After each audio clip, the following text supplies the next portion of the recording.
Hey gang, Zippo. Oh, the shop is just plumb full. Got the garage emptied out, little woodworking project. Um, this happens all too often, and when it does, it doesn't really benefit me a whole lot. It does a little, usually.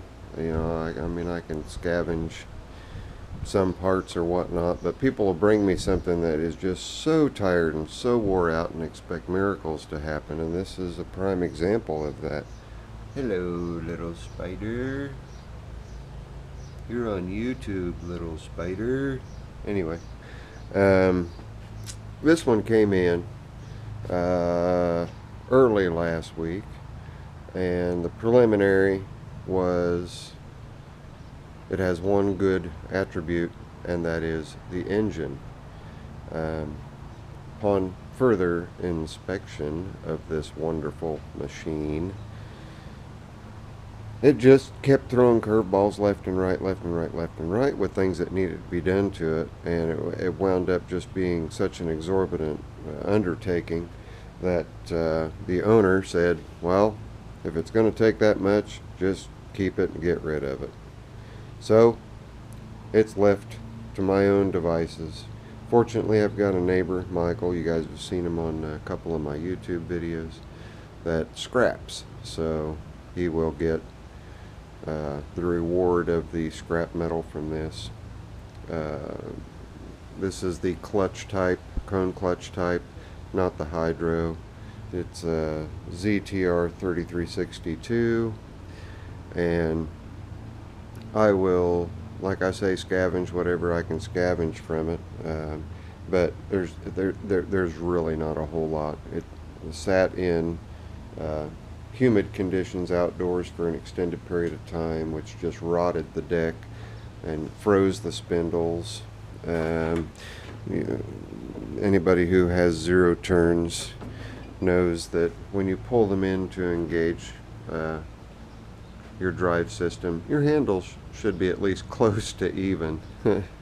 this this poor thing is just in deplorable condition. So like I say, the only good thing about this is the engine. I managed to resurrect it. It does need a head gasket, which isn't that big of a deal, but we'll go ahead and fire the little girl up here.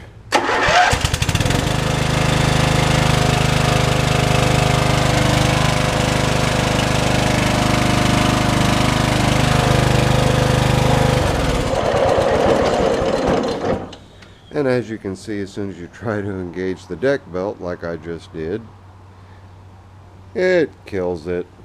And that's because those spindles are in just such bad shape. I had to go through, I rewired the entire board, put a new key switch in, new clutch, new circuit breaker, new throttle. Or actually, that's the original throttle, but this was not the original engine. So the throttle cable was about a foot too long, so I reconfigured that and got this cable freed up. It was just stuck in the sleeve. So just from sitting outside, that's the worst thing you can do with these machines. So anyway, this one's just going to get pieced and parted. I'll pull the drive unit. It's not that big to set on a shelf. The drive unit itself needs some serious adjusting. I'll show you guys here. You can see I don't have a whole lot of light. Those two drums on either side should be parallel to one another. You can also see the cracks in the rubber mounting bushings. There are also excuse me, rubber mounting bushings here and here. One is split clean through, and then again rubber mounting bushings on the underneath side. There's just a lot of things that are just way wrong with this. Also, you shouldn't have 5 miles of slop in your chain. When I got it, it would just go around in circles because one of the brake bands is froze to it. I got that unstuck, but it just needs more than what it would be worth to get it in operational condition. So sometimes that happens. Sometimes these machines just have to contribute to other builds and other repairs, and that's what this one's going to do. So that's it. this old Dixon ZTR has seen its last day. It's going to see the wrath of Zippo and Michael. We're going to tear it all apart. I'll get the motor. The electric clutch obviously is good, so that's a nice thing to have on the shelf in case somebody winds up with a bad one. And the engine is a let's see what year, is a 2002. Like I said, it's a blown head gasket, but that's not a deal breaker. They are not that bad to replace, so we'll get the head gasket replaced on that. And that'll be a spare engine for somebody who happens to blow up their vertical shaft. So anyway, that's it. This is Zippo. Onward and upward to the next project, which will be resurrecting that old Murray automatic drive. Yeah, it's a hydrostat. It's got a Briggs opposed 16 horse twin that had a really weird instance happen, something I've never seen before. The flywheels have the magnets for the alternator stator glued to the inner lip of the flywheel. One of those magnets let loose, and when it did, it got itself in and wedged itself in a spot where it actually bent the top of the crank, and it bent the top of the crank enough that it cracked the block on the very top of the engine. Nice thing is, though, everything else is salvageable. The crankshaft, connecting rod, pistons, cam, all that is salvageable on that engine. But this is going to get, not this engine, but there is another one underneath all that mess that will be going in that, and then this one's going to go over to a neighbor who desperately needs a riding mower versus a push mower. So that one was a freebie, and it's going to continue to be a freebie. It's going to get passed right along. So, and it's not going to look pretty because the plastic nose cone's gone off of it, but it'll at least work, and that's all they care about.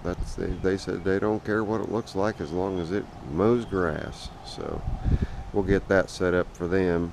Those are a couple of the projects going. Of course, I've got my Poolin Pro, and I hate to say it. I mean, Ugly Alice has got mowing deck on it, and I use that to mow inside the fence area because there's a lot of landscaping and steep hills and whatnot, and these tires just don't get it where those do. But Ugly Alice really hasn't seen a whole lot of action. I've gotten spoiled by the foot-operated hydro drive and cruise control and just overall comfort of this. And I know, shame on me, but this one actually still lays stripes. Not as good a stripes as ours do, but it has sort of kind of replaced the Ugly Alice as the main mower. But that's less wear and tear on Ugly Alice, right? We can look at it that way. But anyway, it's not a bad machine. It's only got 276.5 hours on it, and it had quite a few problems when I got it, but got all those straightened out. And my daughter loves mowing the grass with it, so that's another big plus. I can put her on it. She's just a mowing fool, so that, you know, alleviates me from having to get on it every time the lawn needs mowed. If anybody knows that has any kind of acreage, when you've got, you know, like me, 3+ acres, it can get kind of tiresome in the height of grass growing season to constantly be on the mower when you have a list that's 5 miles long of other things that you need to do. So, but anyway, that's it. Zippo's gonna go ahead and try to get something done somewhere. Oh, well, I was talking about that 16 horse vertical shaft out here. It's actually going to loan or donate a connecting rod, or not a connecting rod to this 18 horse here. Same stroke, same grind on the crankshaft. So, and essentially it's the same engine, it's just been flipped over 90 degrees. So that ought to get that engine straightened out. It's got a bad connecting rod. That is if the journal on the crank is okay. If it's not, then, you know, further action is going to be needed. But again, as I tried to say goodbye later, I'm gonna go ahead and actually go away so I can do some other stuffs. This is Zippo. Later. Holler at you. I'm out.